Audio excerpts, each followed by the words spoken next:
여러분들 기억하시나요? 우리 지난 주일 말씀 신약 말씀 나눴습니다. 요한일서 2장 말씀 하나님을 암이라는 말씀으로 나눴고요. 또 오늘은 구약 말씀입니다. 호세아 6장 주님을 알자. 그렇죠? 하나님을 암, 주님을 알자. 알자 시리즈네요. 지난 주일에 이어서 하나님을 알아야 된다, 우리 알아야 한다, 좀 이렇게 연결시켜서 말씀을 좀 기억하시면서 또 말씀을 함께 볼 수 있으면 좋겠습니다. 하나님을 무엇보다도 더 알아가실 수 있는 그러한 시간들이 되실 수 있기를 축복합니다. 우리 구약 성경에 보시면은요, 우리 선지자들 또는 예언자들, 우리 개역개정에서는 선지자라고 나오고 우리 세번역에서는 예언자라고 이렇게 나오는데 선지자들, 예언자들이 많이 나옵니다. 이 선지자들이 많이 나오는데 이 선지자들 내지는 이 예언자들의 많은 예언자들의 공통점이 하나 있습니다. 여러분 혹시 이게 뭔지 아십니까? 어떤 공통점을 가지고 계시는지 아십니까? 이분들은 하나같이 사람들에게 환영받지 못했습니다. 핍박을 많이 받았죠. 하나님의 말씀을 증거하는 이 선지자들, 예언자들을 우리 사람들이 싫어하고 또 그분들의 말을 들으려고 하지 않습니다. 선지자들, 예언자들이 보통 사람들이 듣고 싶어하는 말, 어떤 말일까요? 어떤 말을 듣고 싶어합니까? 하나님께서 여러분들 축복하셔서 성공하고 또 돈도 많이 버시고 또 건강하시고 이렇게 될 겁니다. 우리 아이들도 공부 잘 되고 공부 잘하고 복 받고 모든 게 잘 될 겁니다. 자, 이런 말들 좀 듣고 싶어하는데 이런 말들을 하지 않습니다. 거의 하지 않습니다. 오히려 반대로 얘기를 하죠. 여러분들 그렇게 사시면 하나님의 심판을 받습니다. 하나님의 벌을 받습니다. 회개하셔야 됩니다. 돌이키셔야 됩니다. 이런 얘기들을 많이 합니다. 자, 이런 말만 많이 하니까 누가 좋아하겠습니까? 그냥 보통 사람들이 좋아하지 않은 말, 이런 것들, 이런 말들을 많이 하니까 뭐 누가 좋아하겠습니까? 그 중에서도 이제 우리 선지자들, 예언자들은 특히 이 왕들하고 사이가 좀 안 좋았던 것 같아요. 예를 들자면 우리 엘리야는 아주 아합 왕하고는 상극이었죠. 서로 만나질 않았어요. 서로 만날 일이 없었어요. 만나질 않았습니다. 어쩌다가 만난다 하더라도 아주 그냥 으르렁거리는 그런 사이였죠. 엘리야하고 좀 이름이 비슷하신 분, 제자죠. 우리 엘리사는 조금 예외였던 것 같아요. 엘리사는 좀 왕하고 좀 이렇게 관계가 그렇게 나쁘지 않았던 것 같습니다. 예레미야는 어땠습니까? 바빌론에게 항복해야 된다라는 하나님의 말씀을 대언했다가 핍박을 당하죠. 뭐 감옥에 갇히기도 하고 여러 번 이렇게 죽을 고비를 넘기기도 하고 그렇습니다. 이사야는 히스기야 왕하고는 그렇게 사이가 나쁘지 않았던 것 같은데요. 므낫세 왕, 히스기야 왕의 아들이죠. 이 므낫세 왕, 우리 성경에 나오지는 않지만 전승에 의하면 이 므낫세 왕이 히스기야를 어떻게 죽였냐면 산채로 톱으로다 이렇게 잘라서 죽였다. 이런 말씀이 전해지고 있습니다. 그렇게 순교를 했죠. 자, 그런가 하면 이 하나님께서 우리 선지자들 또 예언자들에게 아주 특별한 또 아주 곤란한 사명을 주시기도 합니다. 물론 뭐 이유가 있죠. 또 그런 것들을 통해서 시각적인 또 메시지를 사람들에게 보여주기 위해서 요즘에는 뭐 유튜브나 뭐 동영상이나 이런 걸 다 보여줄 수 있지만 그 당시에는 그런 게 없잖아요. 그러니까 시각적인 효과로 시각적으로 좀 보여주시기 위해서 그랬던 것 같습니다. 에스겔인가요? 인분, 사람의 변이죠. 인분으로 불을 피워서 빵을 구워 먹어라. 그러니까 에스겔이 저는 그렇게는 못하겠습니다. 그랬더니 그러면 내가 바꿔주겠다. 이렇게 하나님이 그렇게 하시기도 하셨죠.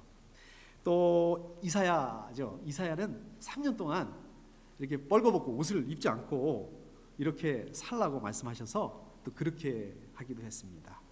사실 어떨까요? 하나님의 말씀을 전하다가 어려움을 당하고 순교를 당하고 그 다음에 또 뭐 인분으로 불을 피우는 거 힘들죠. 이거 힘든 일입니다. 어려운 일입니다.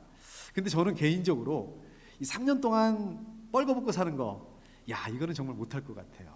아무리 하나님 말씀하셨더라도, 이거 3년 동안 그냥 어떤 뭐 순교라든지 이런 거를 한 방에 한 번 좀 힘들면 되는데, 이거 3년 동안 내내 이 창피하게 이렇게, 이거는 좀 힘들 것 같다. 이런 그 선지자들, 우리 예언자들을 이렇게 볼 때마다 정말 대단하다 이런 생각을 듭니다. 대단하죠? 자, 오늘 말씀 우리 호세아도 선지자였는데 호세아는 어땠을까요? 호세아도 예외가 아니었습니다. 호세아에게 이렇게 말씀하시죠. 자, 너는 가서 음란한 여인과 결혼하여 음란한 자식들을 낳아라. 이렇게 말씀하세요. 아니, 하나님 거룩하신 분인데 왜 이런 얘기를 하셨을까요? 이거 음란하고는 좀 하나님하고 관계없는 게 아니겠습니까? 또 뿐만 아니라 이 결혼이라는 게 얼마나 중요한 것입니까? 결혼하기 전에 교제해보기도 하고 또 이 사람이 어떤 사람인가, 이 사람이 나하고 맞는 사람인가, 이 사람하고 평생 살아도 되는 건가, 이 사람하고 결혼해도 되는 건가, 우리가 보통 이런 것들 다 따져보는 게 상식적인 얘기 아니겠습니까? 이런 걸 다 따져보고 재보고 그 다음에 결혼하는 게 맞는 게 아니겠습니까?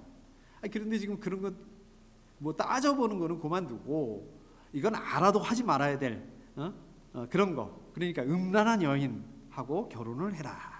자, 그것도 모자라서 음란한 자식을 낳아라. 이 말이 안 되는 거잖아요.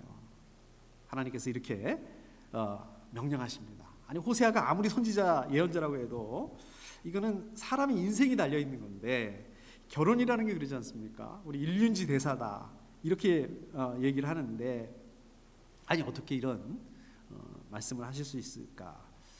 어떻습니까? 여러분들 하나님이 만약에 이렇게 결혼해라 호세아처럼 이렇게 말씀하시면 순순히 들으실 수 있으실 것 같으세요? 저는 좀 힘들겠습니다. 하나님 그랬을 것 같습니다. 자, 그런데 호세아는 이제 하나님의 말씀에 순종해서 음란한 여인하고 결혼을 합니다. 또 아이들도 낳죠. 저희가 뭐 시간 관계상 이것을 다 이렇게 볼 수 없지만, 자, 그런데 호세아의 부인 누구죠? 고멜이라는 사람이 어떻게 합니까? 그럼에도 불구하고 남편을 또 배신을 하고 배반을 하고 집을 나가요. 그래서 자기가 원래 살던 곳, 정확하게 말하면 원래 살던 그 삶으로 돌아갔습니다. 저 같으면 그랬을 것 같아요. 뭐 하나님 저도 이만큼 했으면 진짜 할 만큼 했습니다. 이제 끝, 더 이상 못합니다. 딱 이렇게 했을 것 같은데 하나님 또 항상 예상을 뛰어넘으시죠. 하나님이 호세아에게 뭐라고 얘기를 합니까? 너 수고했다, 그만해라, 그만해도 된다, 이게 아니라 다르게 얘기하시죠. 이렇게 얘기를 하십니다. 너는 다시 가서 다른 남자의 사랑을 받고, 이걸 또 강조하시네요. 음녀가 된 그 여인을 사랑하여라, 이렇게 말씀하십니다. 여러분 어떨까요? 이게 지금의 정서라도 이게 받아들이기가 좀 어려운, 저도 좀 받아들이기 어려울 것 같아요. 받아들이기가 어려운 그런 말이 안 되는 말인데, 하나님께서 그 당시의 문화, 그 당시의 상황, 상상할 수 없는 그 말씀을, 정말 예상할 수 없는 말씀을 이제 호세아에게 하라고 말씀하세요. 자, 여러분들 이게 이해가 안 되는데 호세아가 이해가 되겠습니까? 여러분, 저와 여러분들에게는 이게 무슨 얘기입니까? 남의 얘기거든요. 남 얘기거든요. 호세아 얘기거든요. 근데 호세아의 입장에서는 이게 남 얘기가 아닙니다. 이게 자기 얘기예요. 그런데도 호세아는 하나님의 말씀에 순종을 합니다. 고멜한테 가죠. 고멜한테 가서 그 고멜을 위해서 돈을 내고 지불을 하고 이제 고멜을 데리고 옵니다. 그리고 고멜에게 이렇게 얘기를 하죠. 당신은 많은 날을 나와 함께 살면서 창녀가 되지도 말고 다른 남자와 관계를 맺지도 말고 나를 기다리시오. 그동안 나는 당신을 기다리겠소. 이렇게 얘기를 합니다.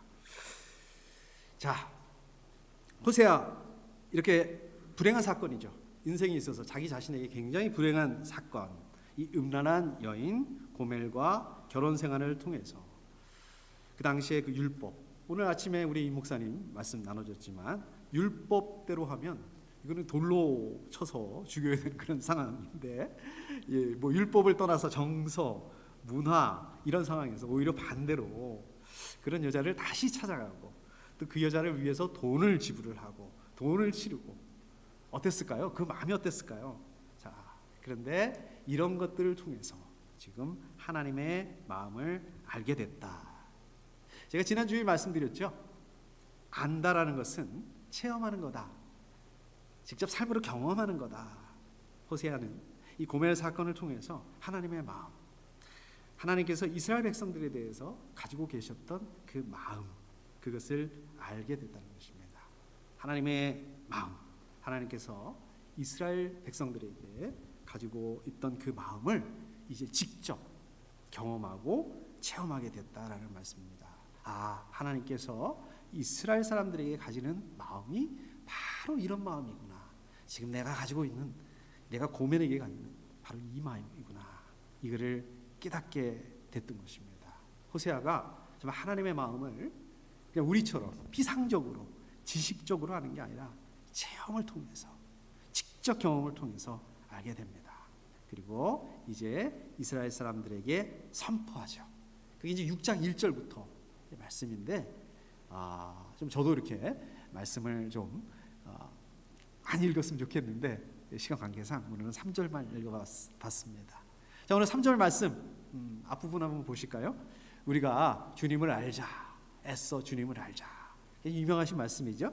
네. 저 여러분들이 같이 읽지는 않았지만은요, 1절에 보시면 6장 1절에 보시면 이렇게 되어 있습니다. 이제 주님께로 돌아가자. 그리고 여기 3절에 우리가 주님을 알자. 이 두 개의 말씀 굉장히 중요한 말씀입니다. 이 두 개의 말씀은 이 호세아 다 잊어버리셔도 됩니다. 뭐 복잡하게 너무 다 잊어버리셔도 좋은데 이 두 개는 가장 중요한 말씀입니다. 핵심이다. 이것만 기억하시면 됩니다. 호세아가 가장 강조하고 있는 부분이 주님께로 돌아가자, 주님을 알자. 그러니까 호세아 전체 메시지의 지향점이다. 이렇게 볼 수 있습니다. 자, 그렇다면 자, 이 하나님을 알자. 이게 왜 중요한 걸까요? 하나님을 알자, 주님을 알자. 그 당시에 그 북왕국이죠. 지금 원래 남북으로 나눠져 있는 그런 상황인데 북왕국 이스라엘의 상황은 어땠는가? 우선 그 북왕국 이스라엘의 왕은요, 여로보암 2세였습니다. 제가 여로보암 2세라고 이렇게 말씀드렸는데 성경에 보면 여로보암 2세라는 말은 나오지 않습니다. 그런데 왜 여로보암 2세라고 말씀드리느냐? 여러분 잘 아시겠지만 성경에 보면, 특히 북왕국에 보면 여로보암이라는 이름을 가진 왕이 두 명이 나오죠. 첫 번째 왕은 누굽니까? 북왕국 이스라엘을 시작한 왕이 바로 여로보암입니다. 그리고 두 번째 여로보암 왕이 바로 이 호세아 때의 왕이었죠. 근데 이 호세아 시절에 이 북왕국은 어떤 상황이었냐면 정치, 경제, 외교, 군사적으로 아주 안정적인 그런 시대였습니다. 안정적인 것을 넘어서서 글쎄요, 북왕국의 굉장히 전성기, 번영기라고 이렇게 볼 수 있습니다. 자, 그런데 영적으로 보자면 가장 최악의 왕이었다. 여로보암 2세, 가장 최악의 시대였다. 이렇게 볼 수 있습니다.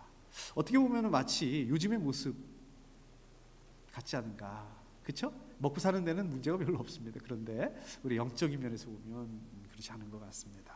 북왕국 이스라엘 사람들, 남편이신 하나님을 떠나서 우상을 섬기고 또 우상 숭배를 하고 또 이방 나라, 이런 나라들을 부러워하고 의지하고, 마치 이 음란한 호세아의 부인 고멜이죠.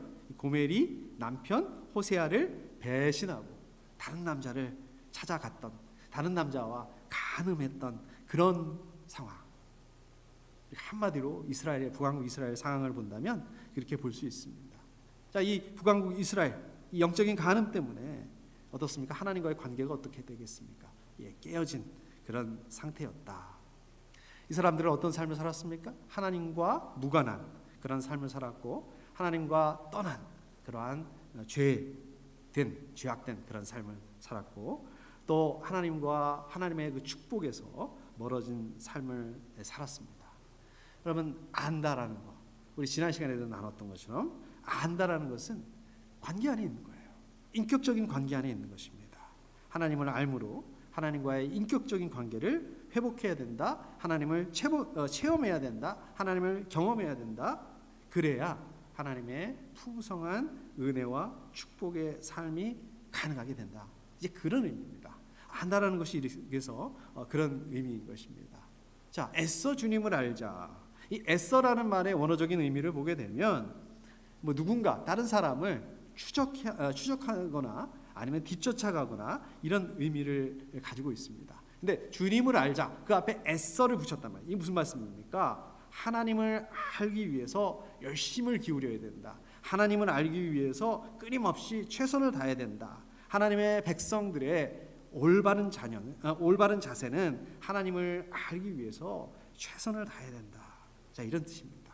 하나님을 안다는 것, 하나님의 백성다운 그러한 선, 하나님의 백성다운 의를 행하는 그러한 행하기 위한 통로다. 그러니까 하나님을 알아야만 그러한 하나님의 선, 하나님의 의 이러한 삶을 살 수 있다. 이런 의미인 거죠.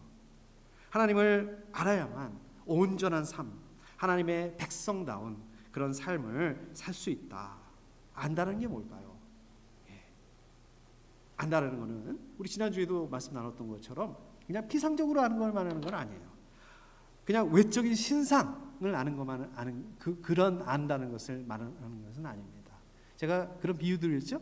우리 미국 대통령, 바이든 대통령 알고 있는 이 정도가 아니라 안다는 것은 우리가 마치 가족을 아는 것처럼 우리 남편이 아내를, 아내가 남편을, 또 우리 부모님이 아이들이 우리 부모님을 아는 것처럼 직접적인 그런 관계를 가지고 상대방의 본질을 속속들이 아는 거, 전인격적으로 아는 거, 연합을 이루는 거. 호세아가 고멜과의 결혼 생활을 통해서 하나님이 이스라엘 사람들에 대해서, 이스라엘 백성들에 대해서 어떤 마음을 가지고 계셨구나 아는 그런 아는 말씀하고 있는 것입니다. 하나님 어떤 분이십니까? 우주 만물을 창조하신 창조주 하나님, 구원자 하나님, 저 여러분들의 하나님 다 맞는 말입니다. 그런데 우리가 하나님을 안다 이렇게 주장을 해요.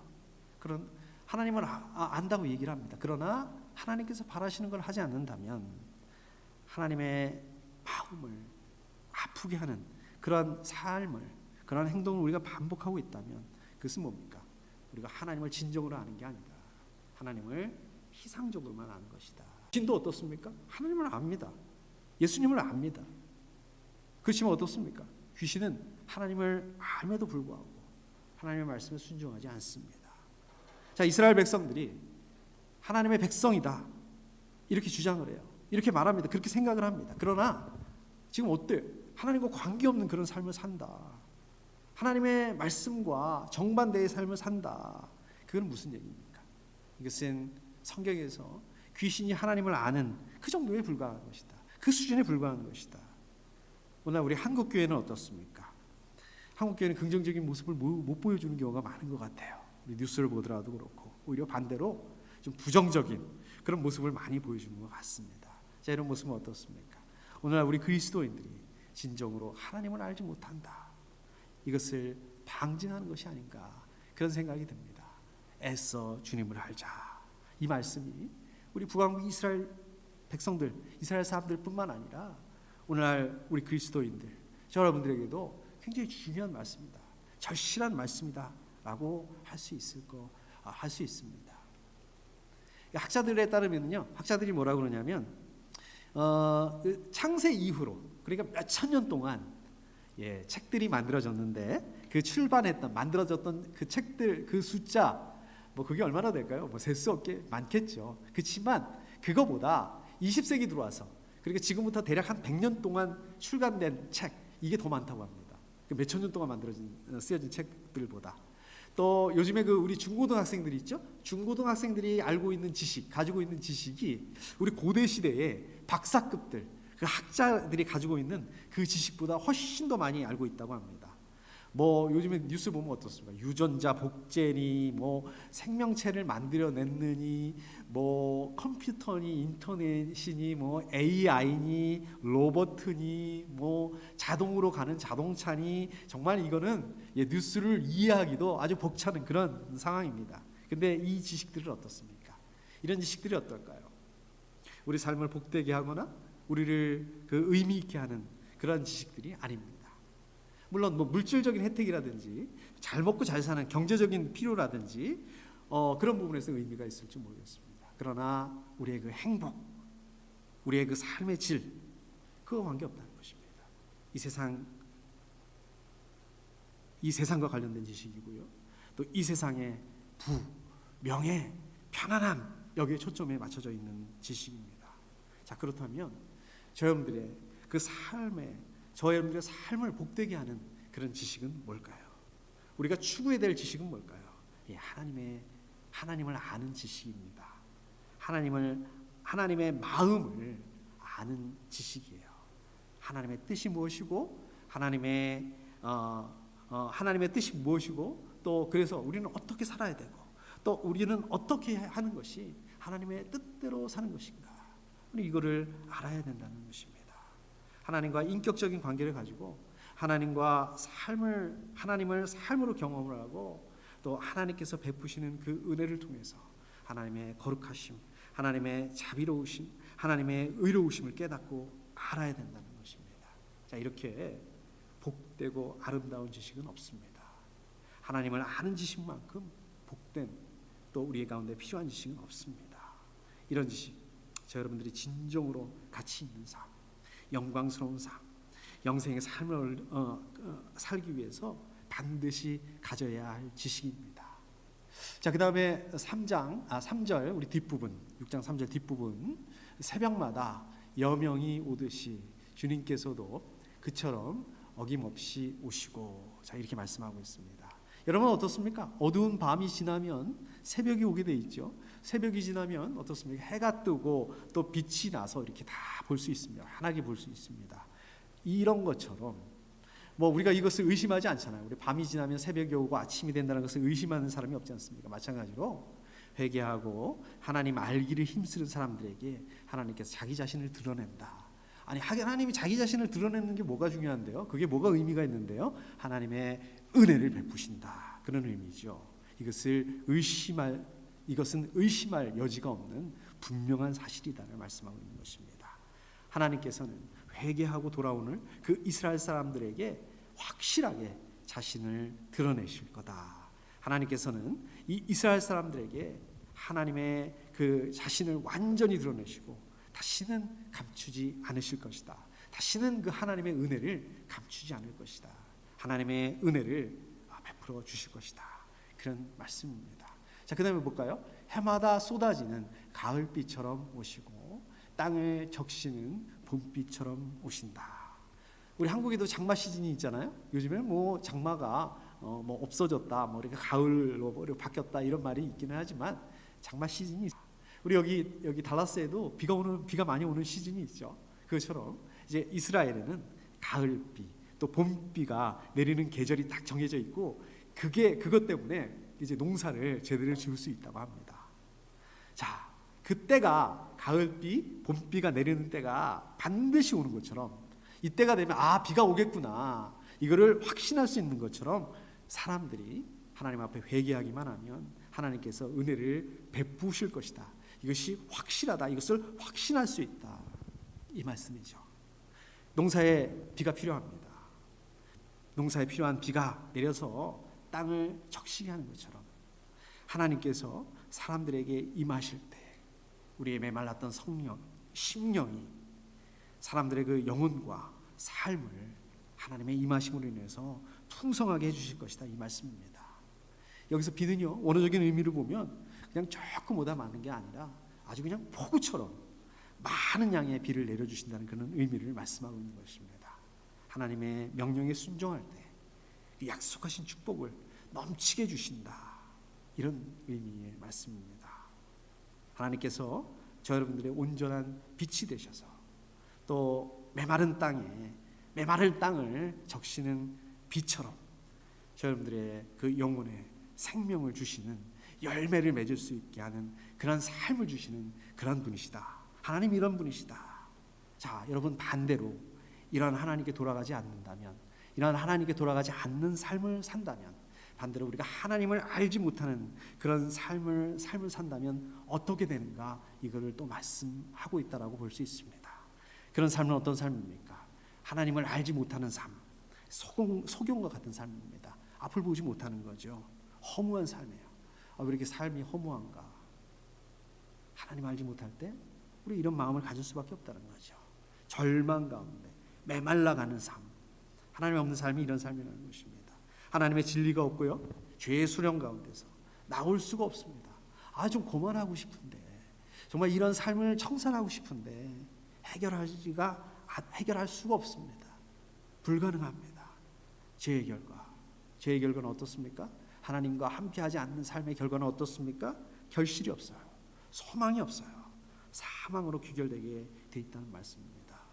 여러분, 아까 북왕국 이스라엘이 어떻다고 그랬습니까? 전성기를 구가하는 북왕국이라고 그랬습니다. 아무 문제가 없는 영원할 것만 같은 그러한 그 전성기를 누리는 잘 나가는 나라였다고 말씀드렸습니다. 그러나 북왕국 이스라엘이 불과 30년, 40년 만에 아시리아에게 멸망당하고 맙니다. 바울은 하나님과 관계없는 인생을 죄의 종이라고 말씀하고 있죠. 제가 한번 읽어보겠습니다. 로마서 6장 20절. 여러분이 죄의 종일 때에는 의에 얽매이지 않았습니다. 여러분은 그때에 무슨 열매를 거두었습니까? 이제 와서 여러분이 그러한 생활을 부끄러워하지만은 그러한 생활의 마지막은 죽음입니다. 하나님을 찾지 않는 인생의 마지막은 뭐라고요? 죽음이라고 말씀하고 있습니다.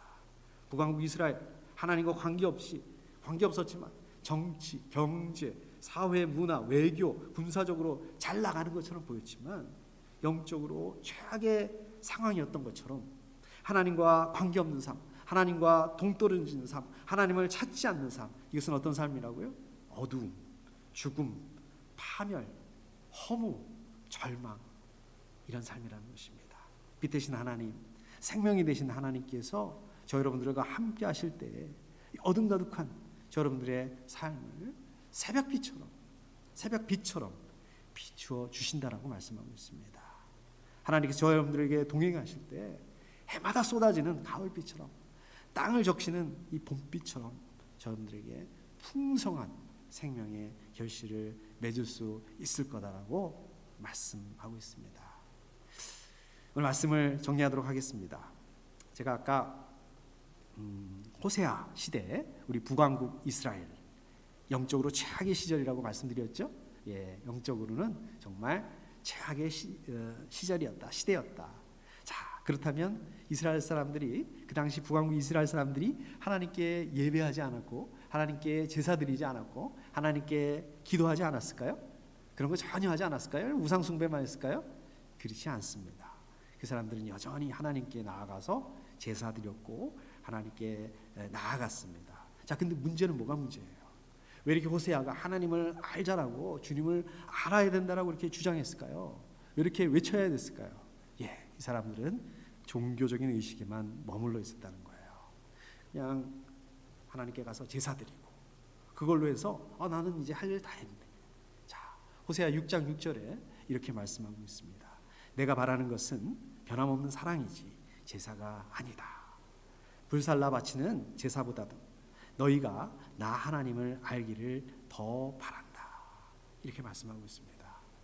그런 제사가 아니라 하나님을 알아야 된다라고 말씀하고 있습니다. 물론 하나님을 믿는 저 여러분들 이렇게 하나님께 나와서 예배드리고 또 기도하고 귀한 일입니다.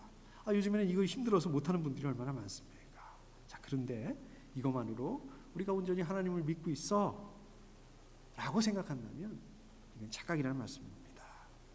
하나님께서는 저 여러분들이 어떻다고요? 뭘 원하신다고요? 하나님을 더 알기를 바라신다. 분명히 말씀하고 있습니다. 호세아 시대에 이 사람들의 문제는 하나님께 제사 드리지 않았다는 것이 아니에요. 제사를 드렸습니다. 제사를 드렸지만 그 삶이 하나님의 말씀에 합당하지 않았다는 게 문제였습니다. 하나님께 제사를 드려요. 그런데 어떻습니까? 실제 삶에서는 법을 어깁니다. 다른 사람에게 피해를 줍니다. 거짓말을 합니다. 독설을 퍼붓습니다. 그런 삶을 산다면 하나님께 제사를 드린다고 해서 하나님 받으시지 않으신다는 말씀입니다. 마찬가지 아니겠습니까? 우리도 마찬가지 아니겠습니까? 하나님께서는 저 여러분들에게 그러한 삶, 그러한 예배를 바라신다는 것입니다. 뿐만 아니라 우리가 이 땅에서, 우리 세상에서의 삶에서 빛과 소금의 역할을 감당하시기를 바라신다는 것입니다. 그러한 빛과 소금의 삶의 열매를 가지고 와서 이렇게 예배하고 또 기도하기를 바라신다는 것입니다. 우리 이 주일 예배도 마찬가지입니다. 지난 한 주간 동안에 우리의 그 삶의 열매를 가지고 나와야 되는 것입니다. 그럴 때 하나님께서 이 예배를 기쁘게 받아주신다는 것입니다. 또 반대로 적용해 볼 수 있습니다. 우리 이 예배를 통해서, 이 예배 때문에, 이 예배를 통해서 하나님을 경험하게 돼요. 이 예배를 통해서 하나님을 알았기 때문에 이번 주간에 또 한 주간 우리 다시 삶의 현장으로 돌아가서 우리 삶의 열매를 맺을 수 있는 힘을 가지게 되는 것입니다. 온전한 신앙, 온전한 믿음, 하나님을 아는 것, 이거는 별개의, 이 두 가지는 별개의 것이 아니라는 거예요. 오히려 불가분의 관계라는 것입니다. 여러분, 알자 시리즈 기억하셔야 됩니다. 저 여러분들이 어떻게 하나님을 알 수 있을까요? 어떻게 우리가 좋아, 하나님을 알게, 어떻게 하나님을 알 수 있을까요? 먼저 이거를 소망해야 됩니다. 내가 하나님을 알아야겠구나, 하나님을 아는 삶을 살아야겠구나. 그리고 이거를 가지고 기도하셔야 됩니다. 하나님의 말씀을 읽고 하나님의 말씀 묵상하고 하나님의 말씀에 순종해 봐야겠다, 이렇게 결단할 수 있어야 됩니다. 그런 삶을 살아낼 수 있어야 됩니다. 이번 한 주간 승리하실 수 있기를 축복합니다. 함께 기도하겠습니다.